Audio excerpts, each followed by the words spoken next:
Hi guys, ये video हर उस इंसान के लिए जो अपनी लाइफ में बहुत सारे ड्रीम्स रखता है, बहुत सारे सपने देखता है, पर कुछ मजबूरी या कुछ प्रेशर की वजह से वो अपने ड्रीम्स, अपने सपने, इवन अपनी लाइफ तक को कॉम्प्रोमाइज़ कर देता है।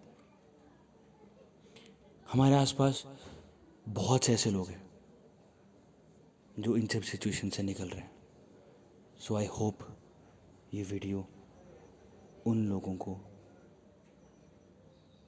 एक सही राह पर लेके जाएगी, और जो लोग ऐसे लोगों को नेगेटिव या गलत जज करते हैं उनकी थिंकिंग को चेंज करेगी। गाइस, हम इस वीडियो में किसी को एड्रेस नहीं कर रहे, सो प्लीज़ आप सबसे रिक्वेस्ट है कि आप इस वीडियो को समझें और परखें। प्लीज़ जज मत करें।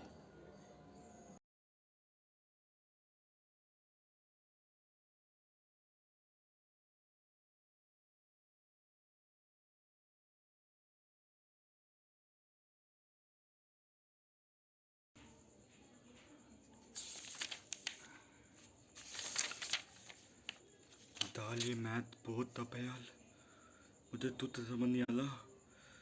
मैथ पर फेल हो दूंगा और मुझे मुझे गलती बहुत माल पड़ेगी। इस बार बहुत डांटेंगे डैड मेरे को। क्या करूं, मुझे तो मैथ देख के तत्तला ले यार। मैं तो फेल हो जाऊंगा। अब भी हेल्प कौन करेगा? आदि भैया, आदि भैया। राजू, क्यों टेंशन ले रहे हो यार? क्या हो गया? हाँ, क्या हुआ बोल? आदि भैया, मुझे बहुत डर लग रहा है यार। आदि भैया, मैं फेल हो जाऊंगा यार। मुझे बहुत धमक पड़ेगी और मेरा तो स्कूल जाने का मन नहीं कर रहा यार। स्कूल जाके मेरी बेइज्जती होगी। बस स्कूल जाके करना क्या है? बस स्कूल जाके लोगों की बातें सुनो, डांट सुनो, और बस आप थे हो, पता है? आप थे हो, बस कुछ भी पहन के कॉलेज चल लेता हूँ। दम मल दिया, दम मल दी वापस चल दो और लाइफ दियो। हम लोग को बस स्कूल जाना पड़ता है, यूनिफॉर्म पहन के पकड़ना पड़ता है वहाँ पे। राजू, ऐसा कुछ नहीं है। लाइफ में अप्स एंड डाउन्स तो चलते रहते हैं। और रही बात स्टडीज़ और ये मोमेंट्स की, तो ये थोड़ा करने से हो जाएगा यार। बट ट्रस्ट में, एक बार ये टाइम निकल गया ना, वापस नहीं आएगा। तो ये जो मोमेंट है, इसको जियो अच्छे से, बिकॉज ये वापस नहीं आने वाले। आज नहीं तो कल ये मोमेंट्स तेरी लाइफ के सबसे मेमोरेबल मोमेंट्स बनने वाले हैं। So live it. नहीं आदि भैया, आप तो नहीं पता, मैं अपनी लाइफ से बहुत तंग आ गया हूँ। मैं सुसाइड कर लूँगा यार। मुझसे नहीं होगा अब। मैं था ही तो तब से तो मैं बहुत बहुत डर लगता है मेरे को।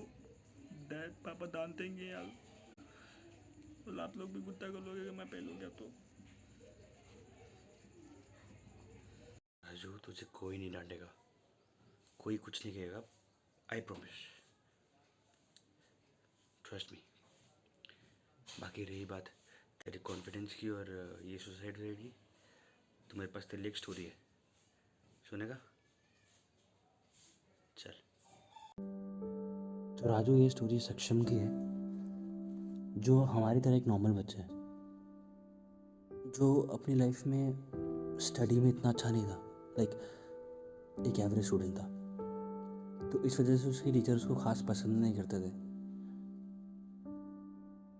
तो क्या हुआ, उसके पेरेंट्स इस वजह से उसे बहुत परेशान थे और उसे बहुत बुरा बिहेव करते थे। उसे बार बार ये रियलाइज़ करवाते थे कि वो बेवकूफ़ है और वो कुछ नहीं कर सकता। He is not capable of doing anything in his life. इससे उसका कॉन्फिडेंस लेवल कम होता, बट वो थोड़ा साइको टाइप था। हमेशा खुश रहने की कोशिश करता था, हर चीज़ में खुशी ढूंढता था और जीता था बस, कोई बात दिल पे नहीं लेता था। तो एक किस्सा हुआ, इसी दौरान उसके स्कूल में एक टेस्ट हुआ और टेस्ट में एज यूजुअल उसके नंबर बहुत कम आए, जिससे उसके डैड ने बहुत गुस्सा किया। उसके डैड को स्कूल बुलाया गया। अब उसके टीचर्स ने उसके डैड को बहुत बुरा भला सुनाना शुरू कर दिया, लाइक आपका बेटा कुछ पढ़ता नहीं है, ये सब चीज़ें। तो सक्षम वहाँ सुन रहा था सब कुछ। उसके डैड ने वो सब सुना। इससे पहले कि सक्षम कुछ समझा पाता या समझ पाता, उसके डैड ने सबके सामने उसको थप्पड़ मार दिया। और सक्षम सबके सामने वो चीज़ बर्दाश्त कर गया। अब स्कूल छुट्टी हुई और स्कूल से घर जाने का रास्ता उसको बहुत लंबा लग रहा था। घर जाने का मन नहीं कर रहा था सक्षम का। अब घर पहुंचा जैसे जैसे, तो ही वॉज एक्सपेक्टिंग कि उसकी मदर उससे अच्छे से बिहेव करेगी, बट ऐसा नहीं हुआ। उसकी मॉम ने उससे बहुत बहुत अजीब बिहेव किया, बहुत रूड बिहेव किया। एंड इंस्टेड ऑफ इट कि वो समझ पाता, सक्षम की मम्मा ने उसे थप्पड़ मार दिया कि जस्ट बिकॉज ऑफ यू हम सबको सुनना पड़ता है, एंड तो यू आर द रीज़न कि हम खुश नहीं हैं। सक्षम अभी इन चीज़ों को फेस कर रहा था, अपने अंदर ही कहीं खोज रहा था उन चीज़ों के जवाब। तो एक और घटना होगी। शाम को उसके डैड ड्रिंक करके आते हैं और अपना सारा फ्रस्ट्रेशन सक्षम पे निकालते हैं, उसको मार के। ये जो चोटें थी ना, ये चोटें सक्षम की शरीर पे नहीं, उसके दिल पे लग रही थी। सक्षम बर्दाश्त करता गया और सक्षम को यकीन हो गया कि अब वो लाइफ में कुछ नहीं कर सकता। वो एक बात है, वो कॉन्वर्सेशन, वो फीडिंग उसके दिमाग में बैठ गई थी कि लाइफ में अब वो कुछ नहीं कर पाएगा। उसका कॉन्फिडेंस ज़ीरो हो गया। इसी बीच टाइम बीता, सिचुएशंस बदली नहीं, वर्स्ट होती गई। टाइम बीतते हुए उसने कॉलेज ज्वाइन किया। सोचा कि अब शायद कॉलेज में जाके वो इंडिपेंडेंट रहेगा, बट ऐसा हुआ नहीं। उसे किसी भी चीज़ की इंडिपेंडेंस नहीं थी।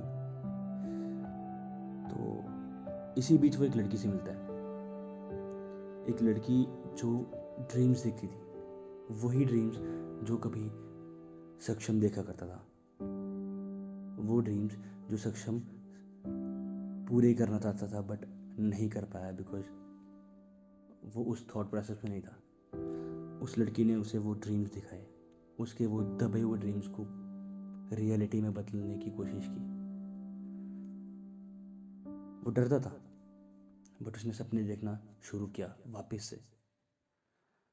बट उसे ये नहीं पता था कि वो जो खुशी वो महसूस करना चाहता है, जो वो सपने पूरे करना चाहता है, उस सपनों के लिए उसको क्या सेक्रीफाइस करना पड़ेगा।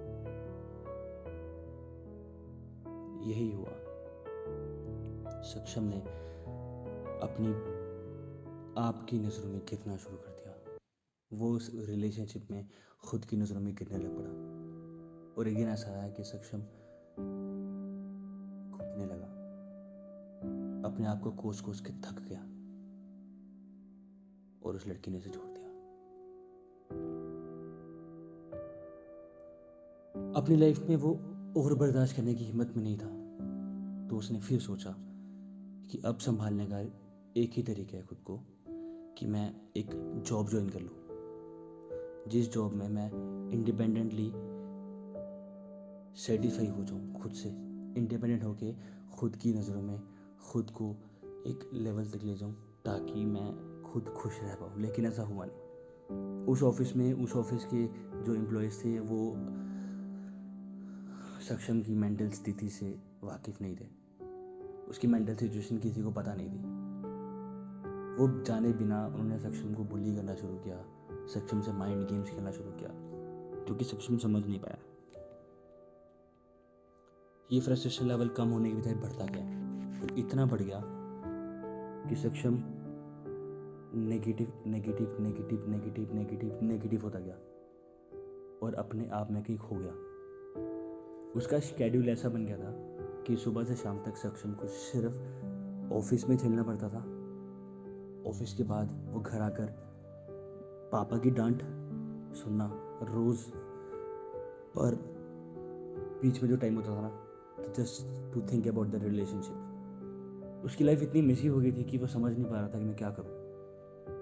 वो अपने आप में कहीं खो चुका था। ये चीज़ उसे अंदर ही अंदर खा रही थी। और सक्षम ने एक दिन एक फैसला लिया, बहुत बड़ा फैसला, जिस फैसले ने शायद सब खत्म कर दिया। सक्षम ने खुद को आज़ाद कर दिया इन सब चीज़ों से, इन सब रिश्तों से। सक्षम ने सुसाइड कर ली और खुद को आज़ाद कर दिया इन सब नेगेटिविटी से, इन सब बुराइयों से। शायद वो मर के जी गया और जीते वो मर गया। आज ऐसे बहुत सारे लोग हैं, बहुत सारे बच्चे हैं जो सक्षम की तरह फेस कर रहे हैं।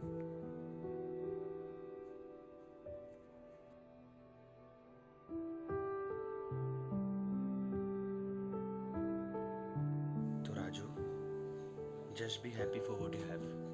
जो तुम्हारे पास है ना उसके लिए खुश रहो, जो नहीं है उसके लिए रोने से बेहतर है तुम उन चीज़ों के लिए खुश हो जाओ जो ऑलरेडी तुम्हारे पास है। लाइफ में से बहुत से लोग हैं जो सक्षम की तरह ही अपनी लाइफ क्विट कर देते हैं। वे ब्लेस्ड कि हमारे पास कोई प्रॉब्लम नहीं है।